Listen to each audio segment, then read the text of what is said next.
Hello बच्चों आज हम लोग बात करेंगे डिफरेंशियल इक्वेशन की मिसलेनियस एक्सरसाइज के क्वेश्चन नंबर 11 ऑनवर्ड्स और एक्सरसाइज को खत्म करेंगे।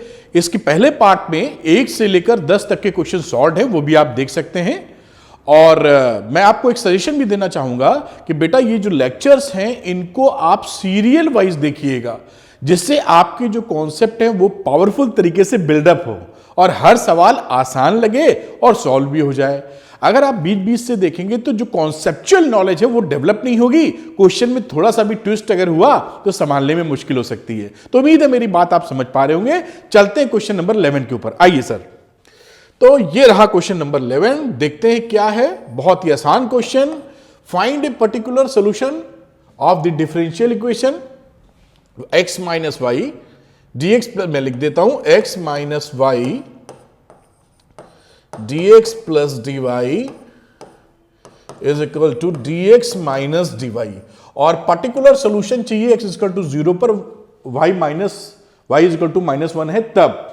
और अच्छा हिंट भी दिया x minus y equal to t, तो थोड़ा और सरल हो जाएगा भाई। हिंट दिया है तो इस्तेमाल करने की कोशिश करेंगे। तो मैं इसको लिख लेता हूं dx प्लस dy और यहां पर लिख लेता हूं dx minus dy upon x minus y. बेटा आराम से लिखा जा सकता है। अब देखिए क्या करता हूं, पुट कर देता हूं जो हिंट इन्होंने दे रखा है। मैं कलर चेंज कर कर और इधर डाल देता हूं, पुट कर देता हूं x माइनस वाई को t। अब अगर आप dx के रेस्पेक्ट में डिफरेंशिएट करेंगे तो यह आ जाएगा x, ये आ जाएगा 1, ये वैल्यू आ जाएगी 1 माइनस dy बाई dx। ऐसे आप करते हैं ना बहुत सरल तरीके से, dt अपॉन dx। अब इसको dx से मल्टीप्लाई भी कर दें तो लिख सकते हैं dx minus dy is equal to dt। ऐसा मैंने क्यों किया, क्योंकि इसकी वैल्यू मैं सब्स्टिट्यूट कर दूंगा dx माइनस dy की dt सीधे, इसलिए मल्टीप्लाई किया, अदरवाइज ना करता। अब यहां पर देखिए, अब यहां पर आप लिख सकते हैं इसको dx प्लस dy। अभी देखते हैं इसमें क्या किया जा सकता है। और dx माइनस dy को लिख दीजिए आप क्या, dt। और x माइनस वाई यहां लिखा हुआ है, तो x माइनस वाई को आपने क्या बोल रखा है साहब, t। तो ये हो गया dt अपॉन t और dx प्लस dy करके। अभी आप घबराने की कोई आवश्यकता नहीं है, इसको इंटीग्रेट कर दीजिए इन बोथ साइड। तो देखिए जब मैं इस इंटीग्रेट करूंगा तो ये देखिए मैंने इंटीग्रेट कर दिया, ठीक है। यहां आ गया integration dx integration dy integration 1 upon t dt और एक c तो बेटा आ ही जाएगा, ये आपको पता ही है। अब ये वैल्यू आ गई x, ये वैल्यू आ गई y, ये आ गई log t, बिल्कुल आप पकड़ पा रहे हैं। और ये वैल्यू आ गई c। अब ये log t की वैल्यू यहां से x माइनस वाई पुट कर देता हूं, तो x plus y is equal to log x minus y plus c. अब ये जो चीज हम लोगों ने निकाली है आप बहुत अच्छी तरह जानते हैं, ये है हमारी जनरल सॉल्यूशन, जनरल सॉल्यूशन। लेकिन हमको क्या चाहिए, हमको तो चाहिए साहब particular solution according to question. और क्वेश्चन में क्या बोला है कि x की वैल्यू जब 0 है तो y की वैल्यू साहब -1 है। इन दोनों वैल्यूज को पुट कर दिया जाए इसमें और c निकाल लेते हैं। तो ठीक है साहब, वैल्यू पुट कर दीजिए। x बराबर 0 रखा, y की वैल्यू -1 रखोगे, फिर log रखा, 0 माइनस रखोगे तो +1 आ जाएगा प्लस c। तो ये वैल्यू कितनी होगी, -1 is equal to log 1 plus c। आप जानते हैं कि log 1 की वैल्यू होती है 0, ये आपको पता ही होगा। तो ये वैल्यू 0 हो गई। c की वैल्यू यहां से कितनी निकल आई बेटा, c की वैल्यू निकल आई -1, तो c इज इक्वल टू -1। इस वैल्यू को इसमें पुट कर दीजिए आप और ये इक्वेशन हमारे लिए बन जाएगी x plus y is equal to log x minus y. कितना इजी है देखिए, -1। अब -1 को इधर ले लो, प्यारा था। x plus y plus 1 is equal to log modulus of x minus y. और यही आपका आंसर आ गया। देखिए बस this is your answer, particular answer जो भी उन्होंने बोला है। और इस तरह इसको आप बहुत ही आसान तरीके से सॉल्व कर सकते हैं। तो हर क्वेश्चन आपका सॉल्व हो जाएगा, बिल्कुल टेंशन नहीं लेना। बस क्या है, लेक्चर्स को सीरियल वाइज देखिए कठिन चीजों को भी मैं बिल्कुल सरल भाषा में आपको बता दूंगा। यही मेरी कोशिश है, यही मेरा काम है और मुझे लगता है मैं अच्छा कर सकता हूं। तो आप जरूर इस तरह देखिए तो आपको बहुत फायदा होने वाला है। चलते हैं अगले क्वेश्चन पर हम लोग। और ये देखिए क्वेश्चन क्या है साहब, ये देखिए क्वेश्चन लिखा हुआ है आपके सामने। अब इसको देखिए, लिखा है solve the differential equation e की पावर -2√x, ऐसे करके लिखा हुआ है। अभी इसको तोड़ फोड़ लेंगे हम लोग और देखते हैं ये क्या हमारे सामने देता है।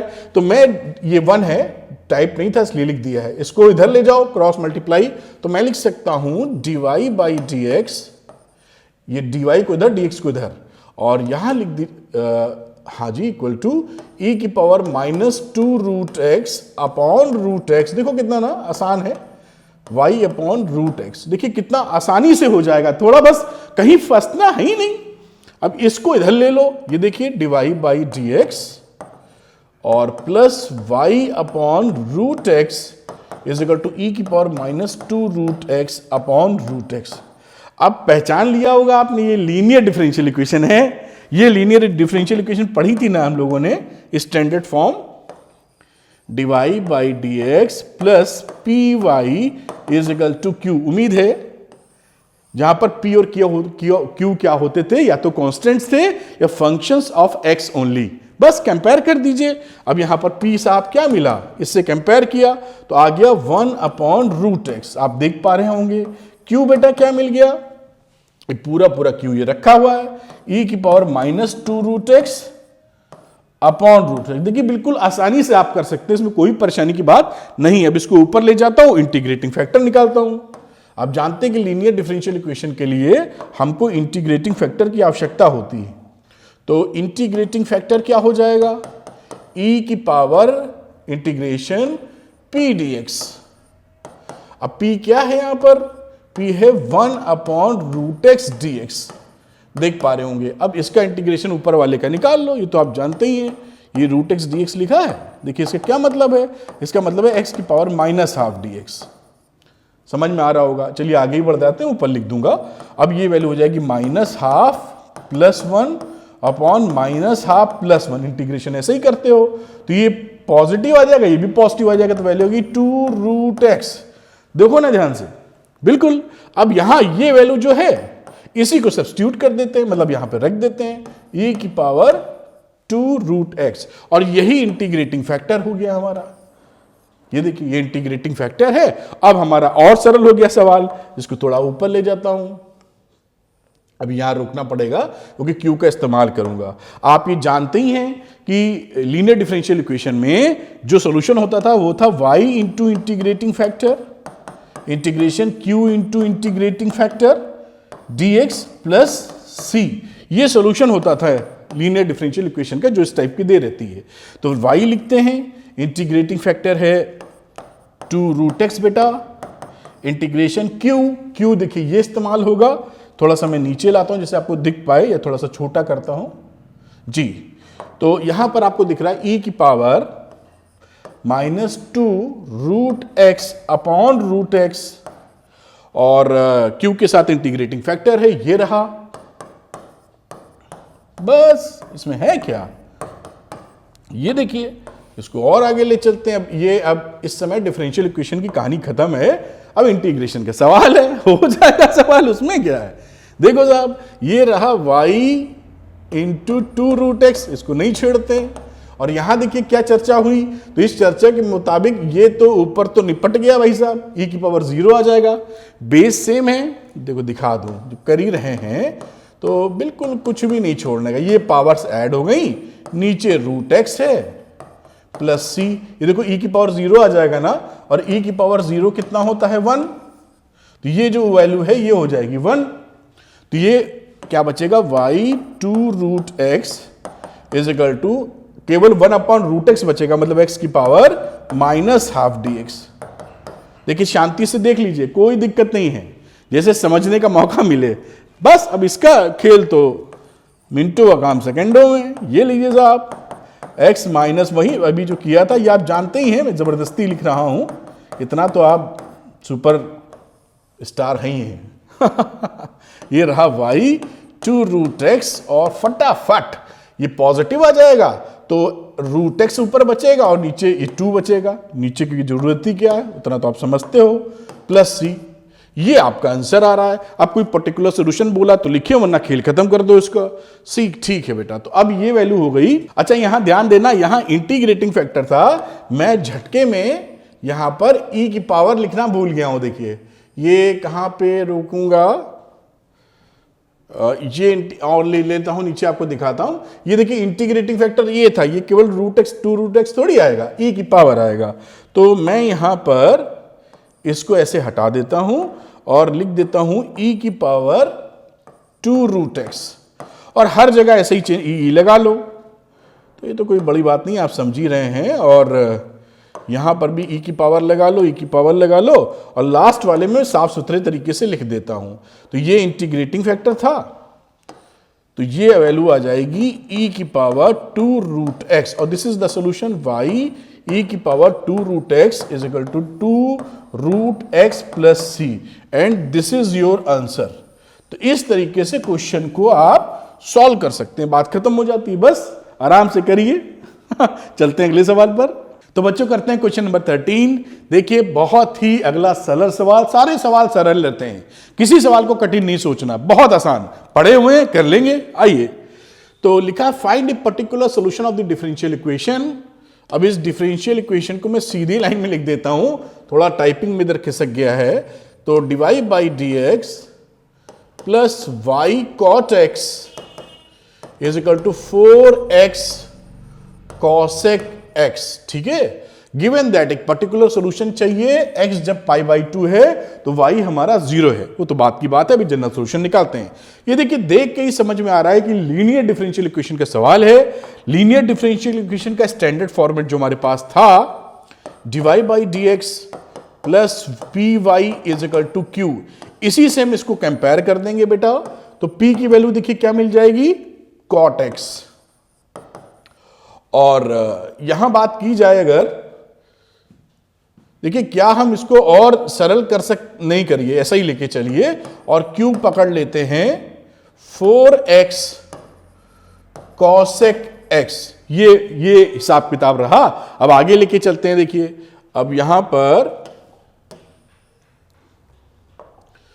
पर अब इंटीग्रेटिंग फैक्टर चाहिए, तो इंटीग्रेटिंग फैक्टर होता है, कलर बदल लो भाई, e का पावर इंटीग्रेशन p dx, और यहां हो गया इंटीग्रेशन p की जगह cot x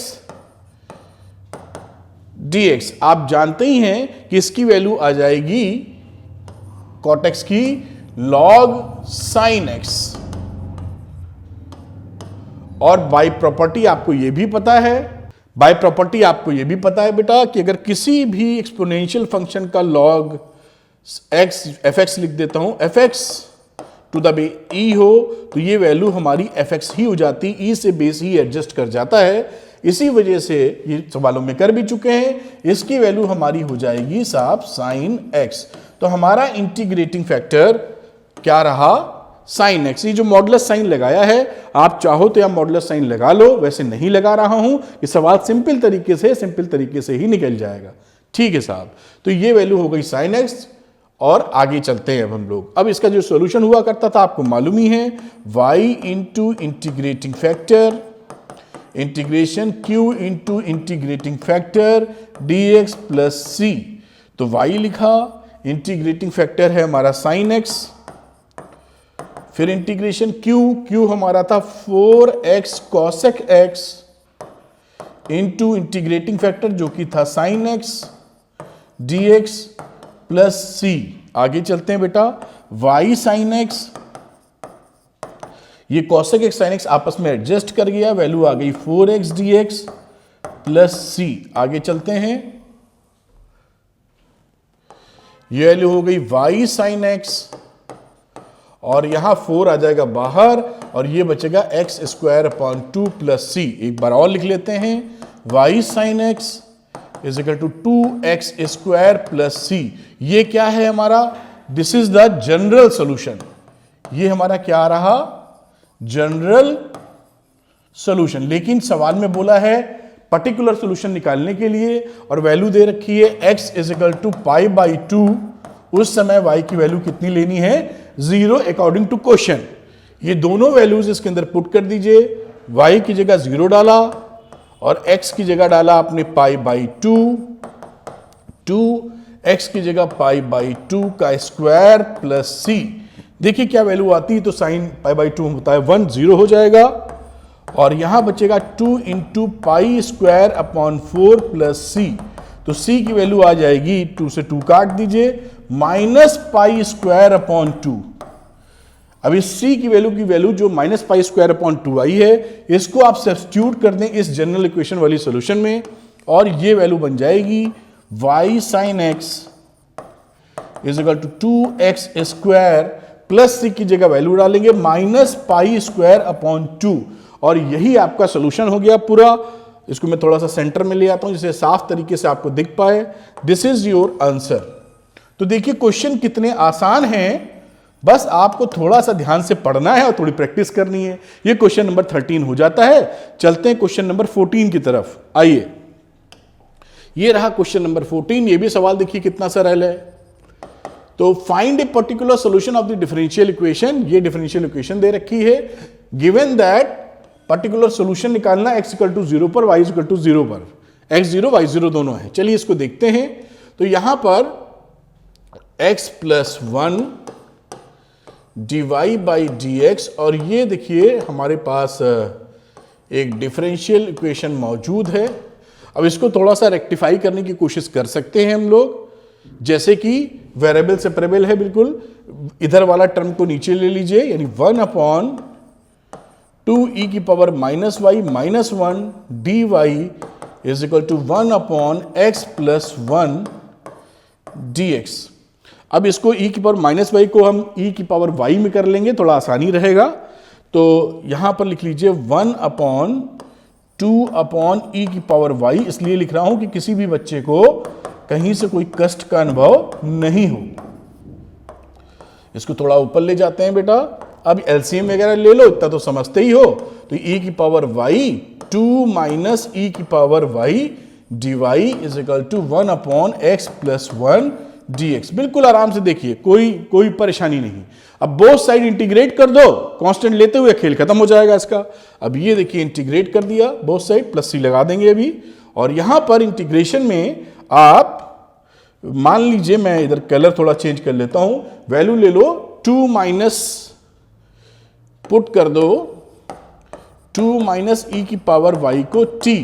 तो ये d आप डिफरेंशिएट जब करोगे तो dt अपॉन dy क्या मिलेगा, 2 का हो जाएगा 0 माइनस और ey का तो ey रहता ही है।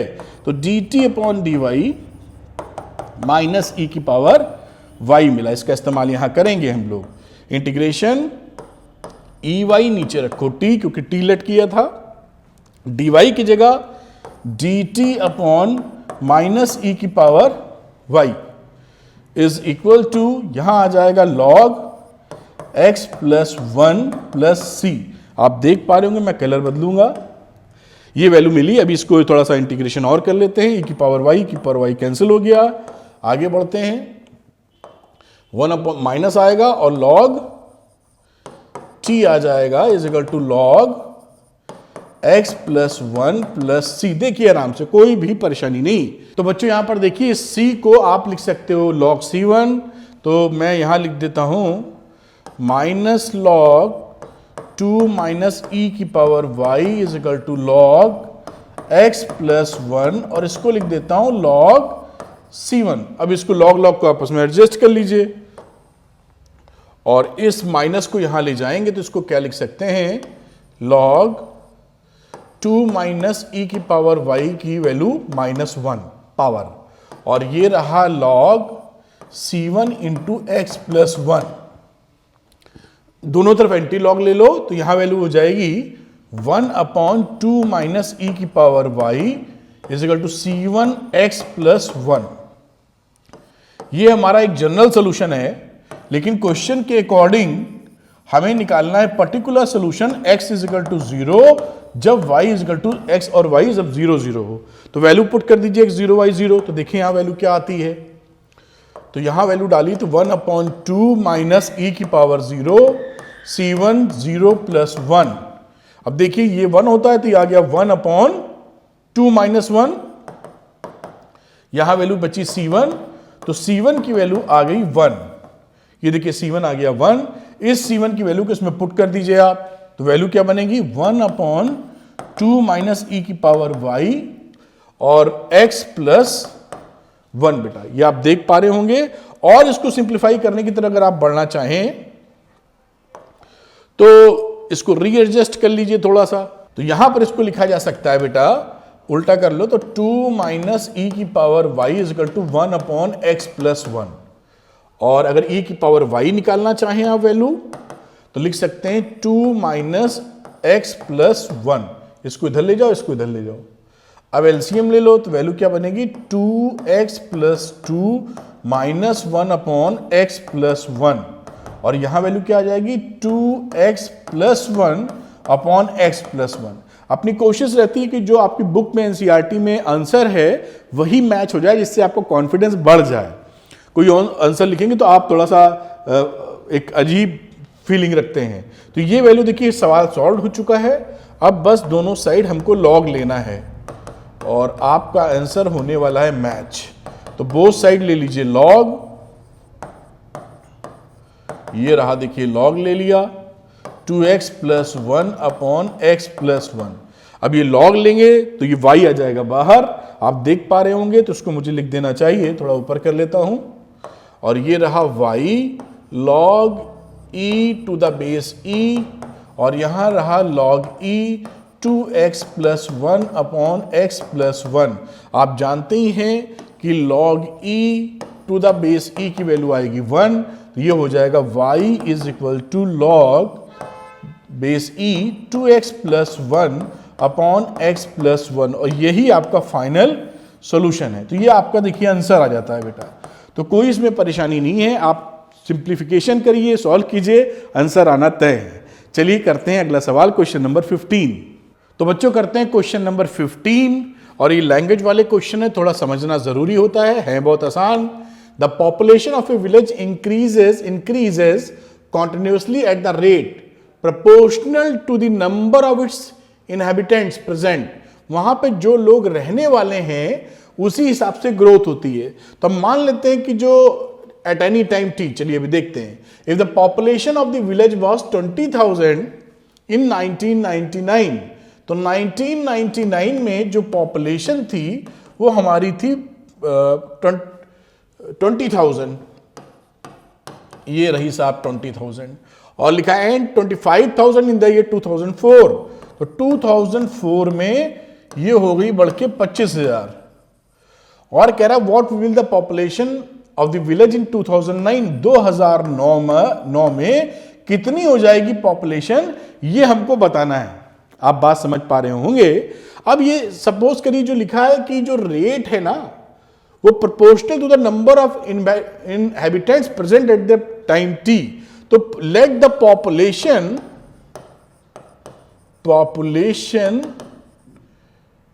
is p at any time t। मान लेते हैं किसी टाइम p पर जो पॉपुलेशन थी, टाइम पर पॉपुलेशन p थी। तो अकॉर्डिंग टू क्वेश्चन क्या है देखिए, कह रहा है eight the rate number of the inhabitant present at any time. अब यहां पर पॉपुलेशन को मैं p की जगह y ले लेता हूं, जिससे हमारा y वाला ज्यादा समझ हम लोग की प्रैक्टिस है। तो कह सकते हैं इसका जो रेट है dy/dt वो प्रोपोर्शनल है नंबर ऑफ लोगों के या पॉपुलेशन के। अब इसी प्रोपोर्शनलिटी को आप प्रोपोर्शनलिटी कांस्टेंट अगर लगा दें dy/dt = ky, तो ये एक डिफरेंशियल इक्वेशन देखिए बन चुकी है। और ऊपर से बड़ी सरल differential equation variable separable type की, यानी कि dy/y = k dt। अगर बोथ साइड आप इंटीग्रेट कर दें इसके, देखिए तो ये क्या बन जाएगा log y = kt + c। ये वैल्यू देखिए बन रही है आपकी।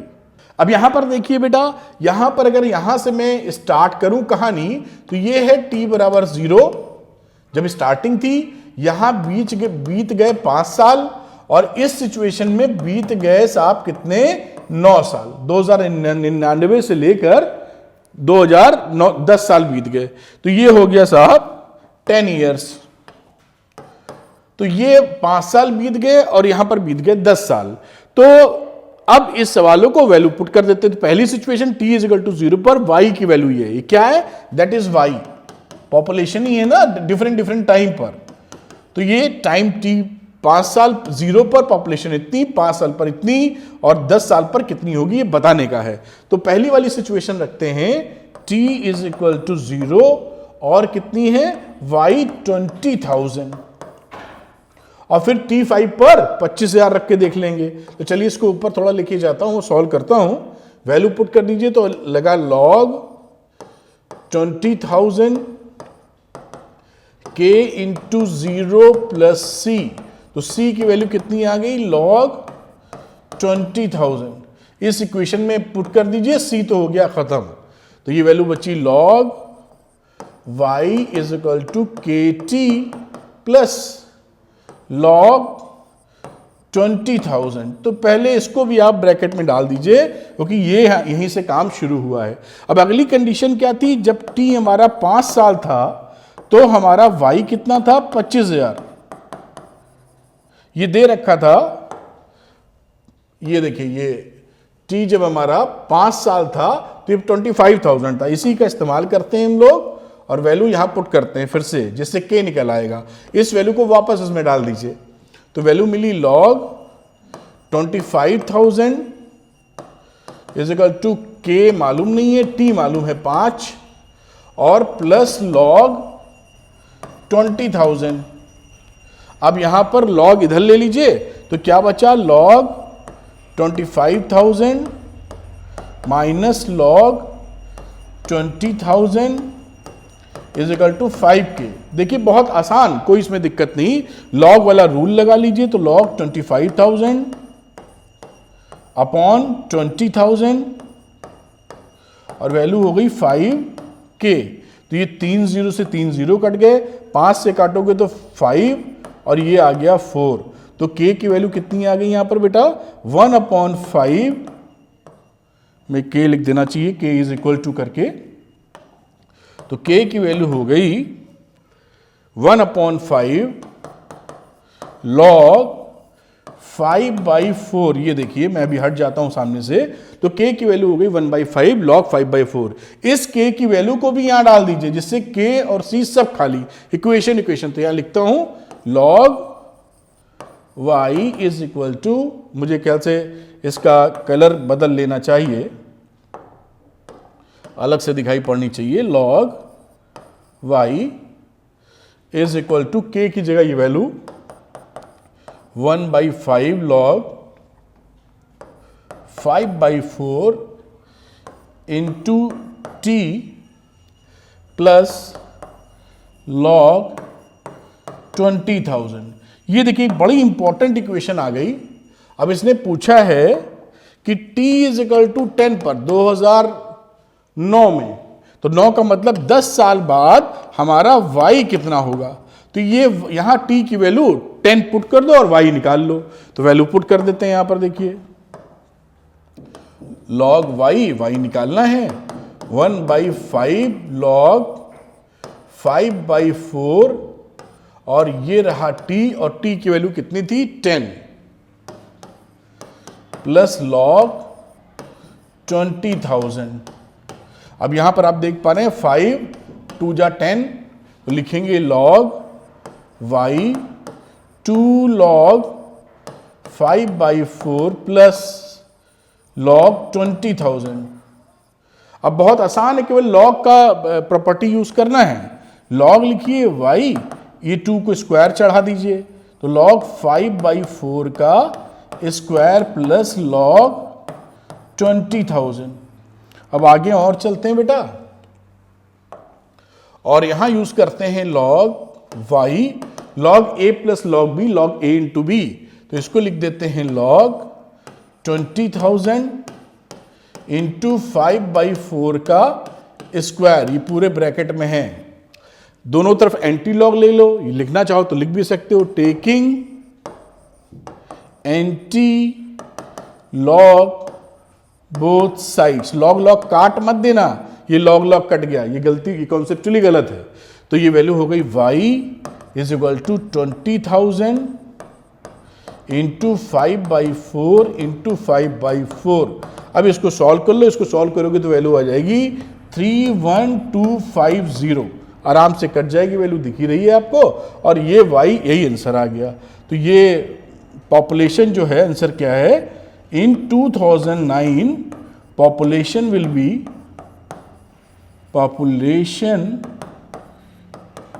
बी कितनी हो जाएगी, 31250। ये आपका आंसर आ गया, दिस इज योर आंसर। इस तरह से क्वेश्चन कर सकते हैं, कोई दिक्कत नहीं है, बस थोड़ा सा पेशेंस और सावधानी से करिए। तो मेरे ख्याल से समझ में आया होगा। चलते हैं अगले सवाल पर। तो बच्चों चलते हैं अगले सवाल पर। ये सवाल रहा क्वेश्चन नंबर 16, एमसीक्यू है और आसानी से इसको किया जा सकता है। The general solution of the differential equation क्या लिखी हुई है, y dx minus x d y, और नीचे डिनोमिनेटर में y है तो y तो कोई मतलब नहीं, जीरो हो ही जाएगा। क्रॉस मल्टीप्लिकेशन पे ऐसा समझ सकते हैं, या क्रॉस मल्टीप्लिकेशन की बात छोड़ें, जीरो तभी है जब न्यूमिनेटर जीरो है। तो ये डिफरेंशियल इक्वेशन है, बहुत सरल सी, लिख सकते हो y dx is equal to x d y. अब इधर ले लो x, तो 1/x dx is equal to 1/dy। Both side integrate कर दो तो वैल्यू रही log x बराबर log y, और यहां पर चाहो तो लिख सकते हो कांस्टेंट के लिए log c। तो ये वैल्यू हो गई log x log cy, anti log both side ले लो तो x is equal to cy। तो देखते हैं ऑप्शन नंबर कौन सा मिलता है। तो x is equal to cy नहीं लिखा है, यहां पर इसको ऐसे भी समझ सकते हो, y is equal to 1/cx, और इसको लिख सकते हो c1 इंटू एक्स। तो कहीं पर y is equal to c1x लिखा है कि, जी हाँ, option number C is correct. तो ध्यान रखिए, क्या तो आंसर ऐसे मिल जाए, या 1/c भी एक कांस्टेंट होता है तो आंसर इस तरीके से मिल जाए। तो option number C is correct. आपने देखा किस तरह से सवाल किया गया। चलते हैं अगले सवाल पे, क्वेश्चन नंबर 17 पर। तो ये रहा साहब क्वेश्चन नंबर 17। इसमें देखता हूं क्या बोला है, the general solution of A differential equation of the type. ये टाइप है और ये टाइप हमें पता है, ये है डिफरेंशियल, लीनियर डिफरेंशियल इक्वेशन। ये आपको मालूम है, लीनियर डिफरेंशियल इक्वेशन आपको मालूम था। दो टाइप की लीनियर डिफरेंशियल इक्वेशन हम लोगों ने पढ़ी हैं, dy by d x plus p y is equal to q, पहला फॉर्मेट। दूसरा format dx upon dy plus p1 कह दो इसको, x is equal to q1। तो ये सेकंड टाइप वाली डिफरेंशियल इक्वेशन है। अब इसके अनुसार सॉल्यूशन जो लिखने की बारी आती है वो लगता है x इंटू इंटीग्रेटिंग फैक्टर। आप समझ रहे होंगे इंटीग्रेटिंग फैक्टर का मतलब, इस केस में जो इंटीग्रेटिंग फैक्टर रहेगा वो है e का पावर p1 dx। तो जो सॉल्यूशन, ये मैं लिख देता हूं एक बार, इंटीग्रेशन q1 लिख दो यहां, और इंटीग्रेटिंग फैक्टर इनटू dy, और प्लस c भी लिख दीजिए यहां पर। तो ये रहा x e की power p1 dx is equal to q1 e की power p1 dx plus c। तो देखता हूं ये किसमें बैठता है आपका। तो ये आ रहा है ऑप्शन नंबर सी में, ये dy लिखना मत भूलिएगा, प्लस c। तो option number C is correct. और क्या रहा लॉजिक, वो भी मैंने पूरी तौर पे आपको समझा दिया। बहुत आसान कॉन्सेप्ट पकड़ेंगे, सवालों से खेलेंगे आप। आगे चलते हैं हम लोग। लास्ट क्वेश्चन है इसका, क्वेश्चन नंबर 18। देखिए एक मक्खन की तरह ये भी होने वाला है। The general solution of the differential equation क्या लिखी गई है, e की power x dy plus y e की power x plus 2x dx is equal to 0। ये डिफरेंशियल इक्वेशन है। लेट अस सी, हमने जो पढ़ी है 3-4 तरह का, वेरिएबल सेपरेबल है नहीं है, होमोजीनियस है नहीं, की पावर लिखा गया है x है, और वगैरह वगैरह। तो ये लीनियर डिफरेंशियल इक्वेशन होने की तरफ इशारा कर रही है। एनीवे, मैं dx से डिवाइड मारता हूं और देखता हूं हमारे हाथ क्या लगता है। तो प्लस y e की power x plus 2x is equal to 0, e की पावर x से डिवाइड मार दो तो ये बना dy बाई dx, प्लस यहां बचा y और यहां बचा प्लस 2x e की power minus x is equal to 0। ये लीनियर डिफरेंशियल इक्वेशन आपको दिखाई पड़ रही है। अब मैं लिख लेता हूं एक प्रॉपर फॉर्मेट में जिसे आप उसको पकड़ पाएं। -2x e की पावर -x, ये देखिए एक डिफरेंशियल इक्वेशन है, लीनियर डिफरेंशियल इक्वेशन। इस फॉर्मेट वाली dy by dx plus p y is equal to q. अगर आप कंपेयर करेंगे तो यहां p की वैल्यू आपको मिल जाती है 1, देखिए, और q की वैल्यू मिल जाती है -2x e की पावर -x, देख पा रहे होंगे। अब इसी का सोल्यूशन चाहिए तो इंटीग्रेटिंग फैक्टर वाली बात करनी पड़ेगी, और यहां पहुंचे इसका इंटीग्रेटिंग फैक्टर e की power integration p dx, e की पावर यहां 1 था तो इसका इंटीग्रेटिंग फैक्टर हो गया e की पावर x। सॉल्यूशन क्या होता है, y इंटू इंटीग्रेटिंग फैक्टर, ये लिख लिया करो, एग्जामिनर के लिए भी अच्छा है और आपके लिए भी अच्छा है। ये रहा c, तो ये y integrating factor ex, q क्या था बेटा, q था -2x e की पावर -x, मेरे ख्याल से ठीक लिखा है, और ये e की पावर x था integrating factor dx plus c, मेरे ख्याल से शायद e की पावर ये दोनों जुड़ के हो जाएंगे -1, आप देख पा रहे हैं। y e की पावर x, y की पावर e की पावर -x और इंटू e की पावर x जब करोगे तो वैल्यू आ जाएगी e की पावर -x प्लस x। मैं करके दिखा रहा हूं, कोई बच्चा अगर थोड़ा सा प्यार से समझता है तो भी समझ सकता है। 1 आ गया, -2x बचेगा केवल यहां पर, तो -2 बाहर लो, x का इंटीग्रेशन होता है x² अपॉन 2 और प्लस c, तो यहीं पर सोल्यूशन लिख देता हूं y इंटू e की पावर x, ये 2 से 2 कट गया, -x² प्लस c, ये इसका सोल्यूशन है। देखते हैं किसके अंदर बैठ रहा है, तो y e की power x -x² plus c, तो y e की पावर, एक बार चेक करना पड़ेगा, y e की पावर x है, इसमें तो किसी का सोल्यूशन नहीं मिल रहा है। मेरे ख्याल से ये ऑप्शन शायद टाइपिंग एरर है, मैं एक बार किताब से चेक कर लेता हूं, यहां शायद y होना चाहिए। तो क्यों, क्योंकि देखिए ऊपर x के 2 आ गए हैं, नीचे y के 2 आते होना चाहिए, देखते हैं। तो 18 नंबर में जी y है यहां पर, वही मैंने कहा कि एक जैसे फॉर्मेट रहते थे, तो ये ऑप्शन में यहां पर y है बेटा, और यही ऑप्शन सही है। देखिए हम लोग का जो ऑप्शन रहा वो ऑप्शन क्या था, -x² था, इसको आप इधर ले लोगे तो प्लस में आ जाएगा और बराबर c, यही ऑप्शन आ गया, y e की power x plus x² plus c।